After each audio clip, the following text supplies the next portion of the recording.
Legendary short domain के last episode में हमने देखा था कि लू यांग अपने लोगों के साथ ज़ेंग वांग शॉर्ट सेक्ट में आ गया था और फिर फेजियान ने लू यांग द्वारा लाए हुए ट्रेजर्स में से कुछ ट्रेजर्स लू यांग को दे दिए थे और कुछ ट्रेजर्स अपने पास रख लिए थे।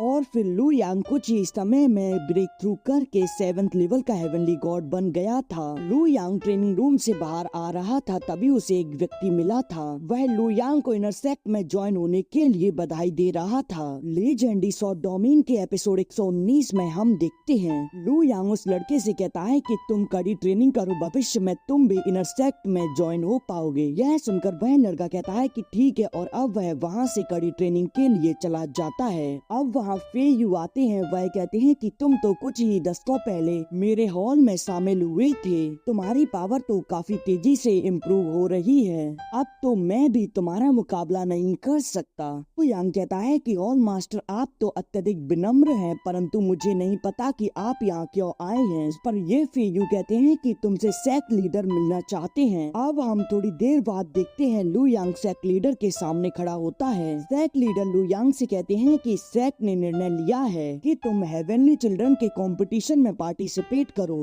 यह सुनकर लू यांग कहता है कि मैं हाल ही में इनर सेक्ट में एंटर हुआ हूँ और मुझे डर है कि इससे अन्य डिसाइपल को काफी ज्यादा बुरा लगेगा। इस पर सेक्ट लीडर कहते हैं कि तुम इस सब की चिंता मत करो, इसे सेक्ट खुद संभाल लेगा। मास्टर तुम्हें अत्यधिक महत्व देते हैं और अब तुम्हें गोल्डन पपेट गॉड किंग की भी पहचान मिल गई है, तो अब तुम स्वाभाविक रूप से सेक्ट के प्रशिक्षण के योग्य हो और इसीलिए तुम्हारे लिए एक नए प्रशिक्षण कक्ष की व्यवस्था की गई है। अब वह उसके पास आते हुए कहते हैं कि मुझे आशा है कि तुम कल्टीवेशन करने के लिए अपना सर्वश्रेष्ठ प्रयास करोगे। वह उसे एक टोकन देते हैं और कहते हैं कि तुम कंपटीशन में सेक्ट का नाम रोशन करना। अब हम देखते हैं कि लू यांग कल्टीवेशन में जुट जाता है और वह ऐसे ही कड़ी ट्रेनिंग करता है जिससे कि उसे 10 साल कब बीत गए पता ही नहीं चलता। अब हम हेवनली चिल्ड्रन कंपटीशन वाले दिन को देखते हैं जहां बाकी और सेक्ट के लोग आए होते हैं। तभी वहां फेजियान भी आ जाते हैं, उनके साथ लू यांग और फेंग भी आए होते हैं। वहाँ इमोर्टल ब्लड गॉड सेक्ट के लू डू खड़े होते हैं। वह कहते हैं कि 8th लेवल के हेवनली गॉड की यहाँ आने की हिम्मत कैसी हुई। तभी उनके पास खड़ी बिंग यून कहती है कि मुझे याद है कि जब लास्ट टाइम हमने उसे देखा था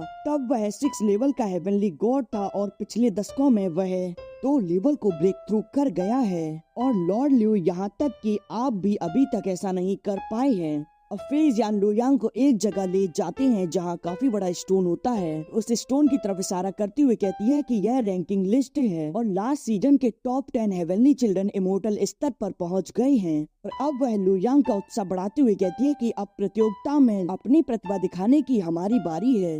तभी वह प्लर एक्टिवेट हो जाते हैं और अब वहाँ से एक पोर्टल ओपन हो जाता है। अब लू यांग और फेंग वेई उसमें एंटर कर जाते हैं और लूडू के साथ आए कुछ सोल्जर भी उसमें एंटर हो जाते हैं। फेजियान तो लूडू को एक प्रतिद्वंदी की नजर से देख रहे होते हैं। इधर लू यांग जब से अंदर आया होता है तभी से वह अपने सामने आए सभी लोगों को हराते हुए जा रहा होता है। बाहर खड़े लूडू कह रहे होते हैं कि लू यांग जल्द ही एलिमिनेट हो जाएगा। इस पर फेजियान कहते हैं कि लॉर्ड लू, पहले तुम्हें अपने लोगों की चिंता करनी चाहिए। और तभी वहाँ लूडू का एक साथी एलिमिनेट होकर उसके सामने गिर आता है। वह उसे देखकर उससे पूछते हैं कि तुम्हें किसने एलिमिनेट किया, जिस पर वह कहता है कि लू यांग। अनडेड हॉल का एक व्यक्ति लू यांग के सामने होता है। वह कहता है कि मुझे उम्मीद नहीं थी कि तुम मुझे यहाँ मिलोगे। लू यांग उससे कहता है कि तुम फालतू की बातें करना बंद करो और जल्दी से फाइट करो। यह सुनकर वह व्यक्ति अपने अनडेड फ्लैग को बाहर निकालता है जिसमें से काफी सारे गोस्ट स्कल निकल कर लू यांग की ओर बढ़ जाते हैं। इधर लू यांग 10 डायरेक्शन थंडर स्वॉर्ड को एक्टिवेट करता है और फिर वह उसके उन स्कल्स को डिस्ट्रॉय करके उसी पर अटैक कर देता है।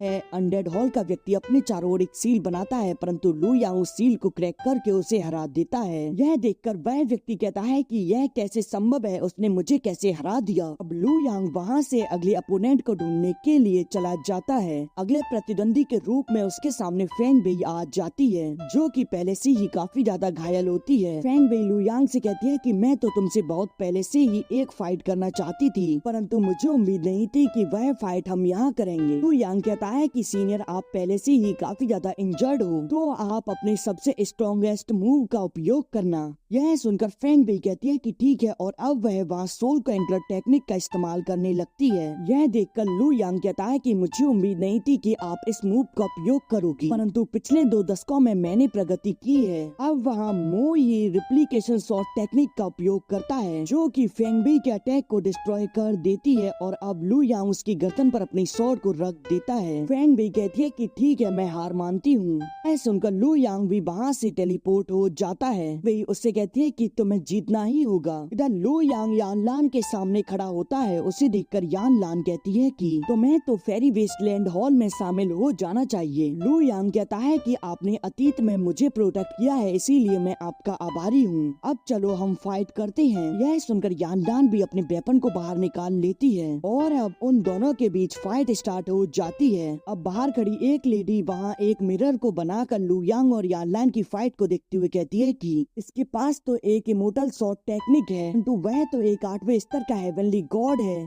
तो फिर यह कैसे संभव है? उसे इमोर्टल शॉट टेक्निक किसने सिखाई? इस पर फेई जियांग कहते हैं कि मुझे नहीं पता, शायद उसने गोल्डन पपेट गॉड किंग की विरासत में हासिल की होंगी। तभी वहाँ बिंग यून आती हुई कहती है कि लू यांग टॉप हेवनली गॉड में होना डिजर्व करता है, लेकिन दुर्भाग्य से यान लान 9वें स्तर की हेवनली गॉड है, तो उन दोनों की कल्टीवेशन में काफी बड़ा अंतर है। उसे एक इमोर्टल शॉट टेक्निक नहीं भर सकती।